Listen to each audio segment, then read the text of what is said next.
जय श्री राम प्रिय साधकों। आज हम वहां पहुंचते हैं जहां समय थमता है और आत्मा मुस्कुराती है। कभी ऐसा हुआ है कि आपका मन कहीं और बैठा हो पर आत्मा किसी और ओर भाग रही हो? आज का प्रसंग वही है। मुनियों के संग प्रभु विश्राम करते हैं और लक्ष्मण जी का मन जनकपुर की ओर उड़ चला है। मन में संकोच है पर आंखों में चाव। कुछ कहा नहीं जाता पर बहुत कुछ कह दिया जाता है, क्योंकि जहां प्रभु राम हो वहां विनय बोलती है, वाणी नहीं। और तब प्रभु राम मुस्कुराते हैं। वो जानते हैं किसी भक्त के मन की गहराइयों में क्या चल रहा है। क्या यही नहीं है भक्ति का परम सौंदर्य, जहां शब्दों की जरूरत नहीं होती? और जब राम जी विश्वामित्र जी से अनुमति लेकर कहते हैं, नाथ, लक्ष्मण जनकपुर देखना चाहते हैं, वो क्षण हमारे जीवन का एक संदेश है।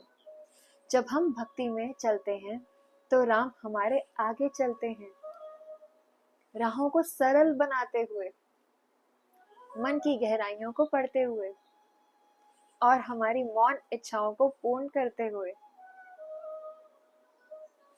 तो क्या वह सिर्फ संवाद है? नहीं, वह एक ईश्वरीय आश्वासन है। तुम्हारे हर मौन को राम जानते हैं, हर अनकही इच्छा को वो पूरा करते हैं।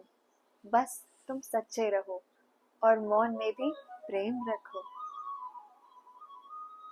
जनकपुर बुला रहा है एक झलक पाने को, एक दर्शन करने को, एक जीवन बदल देने वाले मिलन के लिए।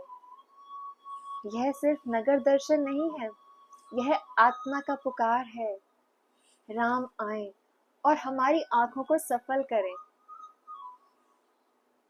जैसे राम लक्ष्मण को लेकर जनकपुर को सुंदरता का वरदान देने चल दिए, वैसे ही आज हम भी चलें प्रभु के साथ अपने भीतर के जनकपुर की ओर। क्या हमारे भीतर भी कोई जनकपुर है? कोई ऐसी जगह जहां हम राम को फिर से देखना चाहते हैं, जहां कोई स्मृति ठहरी है, जहां हम बार बार लौट जाना चाहते हैं? राम की मुस्कान, उनकी कृपा, उनकी दृष्टि के उस पहले क्षण में। और फिर विश्वामित्र जी कहते हैं, जाई देखाई आवहु नगरु, सुंदर बदन देखाई। क्या आपको ये वाक्य सुनकर रोना नहीं आता? इतिहास नहीं, यह आह्वान है। राम तुम्हारे नेत्रों को सफल करने आना चाहते हैं, पर क्या हमारे नेत्र तैयार हैं? क्या हमारा हृदय उनका दर्शन करने योग्य है? आज प्रश्न उठते हैं, क्या हम अपने भीतर राम के लिए जगह बना पाए? क्या हमारी दृष्टि में वह शुद्धता है जो जनकपुर वासियों की थी? और क्या हम लक्ष्मण जैसे मौन भक्त विनयी बन पाए? क्योंकि राम बस वहीं आते हैं जहां मौन में भक्ति है, जहां दृष्टि में प्रेम है, जहां मन में जनकपुर है। इस पल को महसूस करें, आंखें बंद करें और धीरे से कहें, जय श्री राम।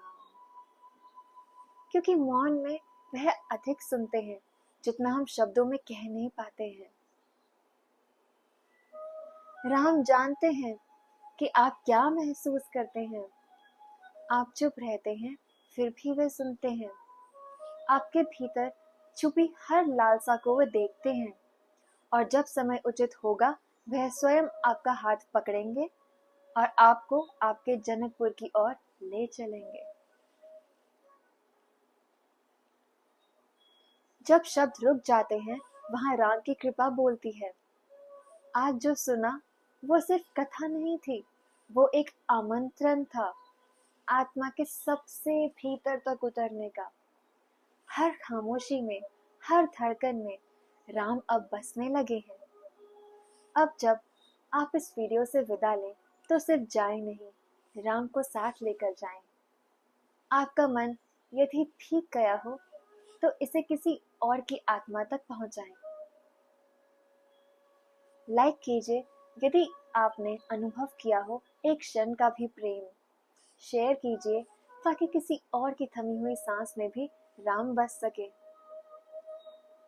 कमेंट में बस इतना कहिए, जय श्री राम। सब्सक्राइब करें सोलफुल मोटिवेशन ताकि हर रविवार यह भक्ति की अमृत धारा आप तक पहुंचे। मिलते हैं अगले वृत्तांत में एक और दिव्यता के संग। जय श्री राम।